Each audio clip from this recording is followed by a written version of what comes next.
जय हिंद साथियों, आपका अपने यूट्यूब चैनल में हार्दिक स्वागत है। साथियों, जैसा कि आप जानते हैं, दिनांक 9 मार्च 2025 दिन रविवार को कक्षा 9वीं में उत्कृष्ट विद्यालय या मॉडल स्कूल में प्रवेश हेतु प्रवेश परीक्षा आयोजित की गई थी। आज हम जानेंगे इस परीक्षा में कौन कौन से प्रश्न पूछे गए थे और उनके सही उत्तर क्या हैं। साथ ही इस भाग में हम सबसे पहले हिंदी भाषा और इंग्लिश भाषा के प्रश्न और उनके सही उत्तर जानेंगे। तो आइए साथियों, देखते हैं हिंदी भाषा और अंग्रेजी भाषा में पूछे गए प्रश्न और उनके सही उत्तर। साथियों, सबसे पहले देखते हैं हम हिंदी भाषा के प्रश्न और उनके उत्तर। तो पहला प्रश्न है, 2 किलो शक्कर में विशेषण कौन सा है? जिसमें जो है परिमाणवाचक विशेषण है। अगला प्रश्न है, सूरज डूबा और अंधेरा छा गया, ये वाक्य किस प्रकार का है? तो ये वाक्य जो है संयुक्त वाक्य है, क्योंकि ये जो है दोनों वाक्य और शब्द से जुड़े हुए हैं। अगला प्रश्न है, आकाश नीला है, वाक्य में आकाश क्या है? इस वाक्य में आकाश जो है संज्ञा शब्द है, जबकि नीला जो है विशेषण है। अगला प्रश्न है, भूखंड तवा सा जल रहा, पंक्ति में कौन सा अलंकार है? तो इसमें जो है उपमा अलंकार है। इसमें भूखंड की तुलना तवा से की गई है कि भूखंड कैसा जल रहा है, जैसे तवा जल रहा हो।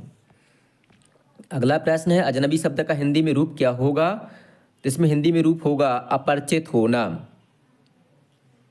अगला प्रश्न है, प्रत्ययुक्त शब्द कौन सा है, अर्थात इनमें प्रत्यय किसमें लगा हुआ है? तो सुगम शब्द में ता प्रत्यय लगा हुआ है, अर्थात ऑप्शन ए हमारा सही उत्तर है।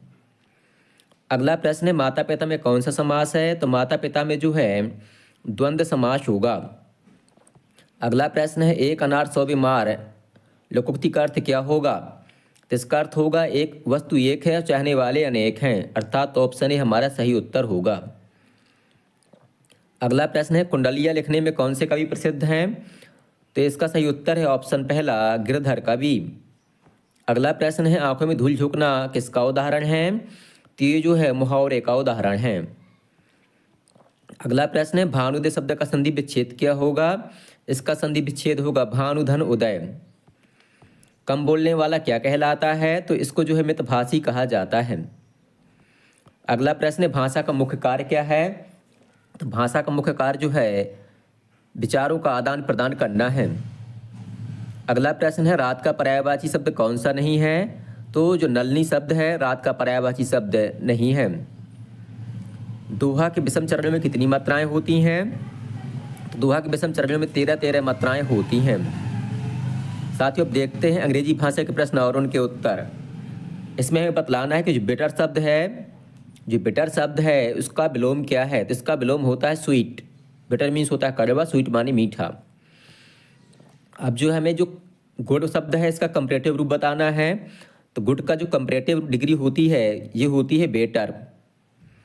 अगला प्रश्न है, fill in the blanks with appropriate interjection, मतलब उचित जो इंटरजेक्शंस है उसका प्रयोग करके हमें इस शब्द को पूरा करना है। तो what a beautiful sunset it is, अर्थात सूर्यास्त का कितना सुंदर दृश्य है। तो यहाँ पर आएगा वो, ऑप्शन बी सही उत्तर होगा। अगला प्रश्न है, female gender of the word is gander, जो गेंडर शब्द है इसका हमें स्त्रीलिंग बताना है, तो ये होता है गूस। अगला प्रश्न है, birds from one place to other, अर्थात जो चिड़ियाएँ बच्ची हैं एक स्थान से दूसरे स्थान क्या करती हैं? तो माइग्रेट करती हैं, ऑप्शन पहला सही उत्तर होगा। अगला प्रश्न है, which one is different from others, अर्थात इन सब में कौन अलग है? इसमें चॉकलेट अलग है, क्योंकि मिल्क कॉफ़ी वाटर क्या है ये मतलब लिक्विड फॉर्म में होते हैं। अब हमें जो है इसको रीअरेंज करके मीनिंगफुल सब्जेक्ट सेंटेंस बनाना है।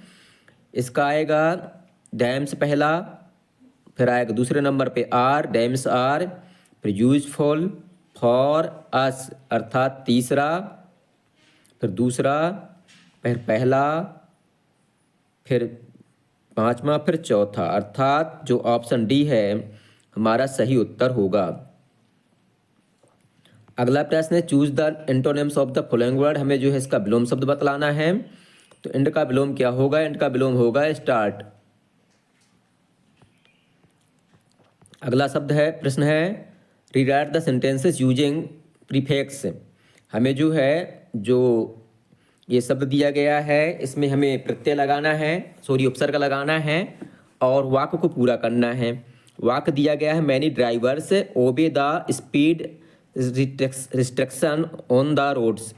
अर्थात बहुत से जो ड्राइवर्स होते हैं वो क्या करते हैं, जो रोड की नियमावली है, सड़क के नियम है, उनका पालन नहीं करते हैं। तो ओबे का हो जाएगा यहाँ डिसओबे। ऑप्शन बी सही उत्तर होगा।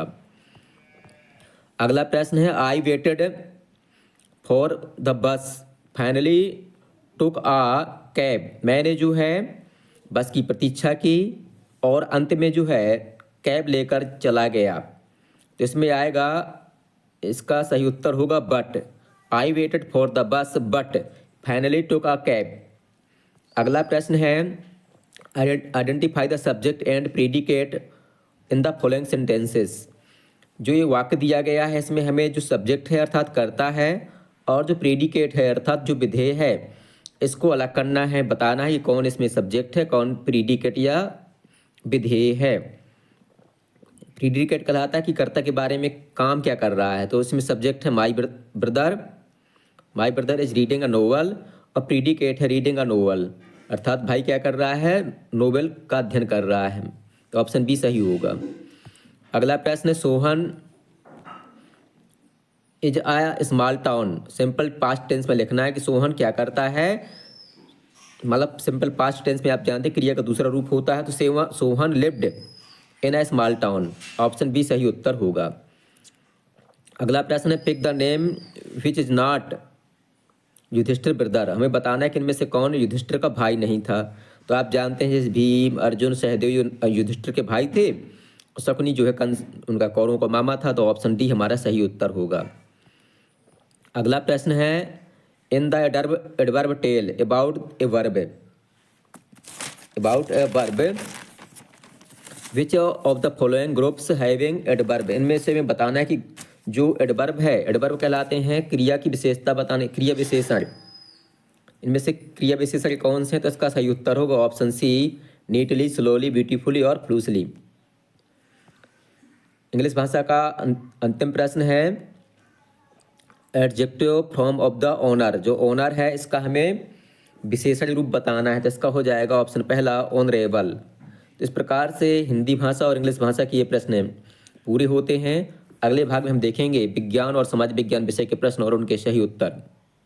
आपको वीडियो पसंद आए तो वीडियो को लाइक करें, अपने साथियों के साथ शेयर करें और हमारे चैनल को सब्सक्राइब करना तो बिल्कुल भी ना भूलें, ताकि आगे आने वाला अपडेट आपको समय से मिल सके। धन्यवाद।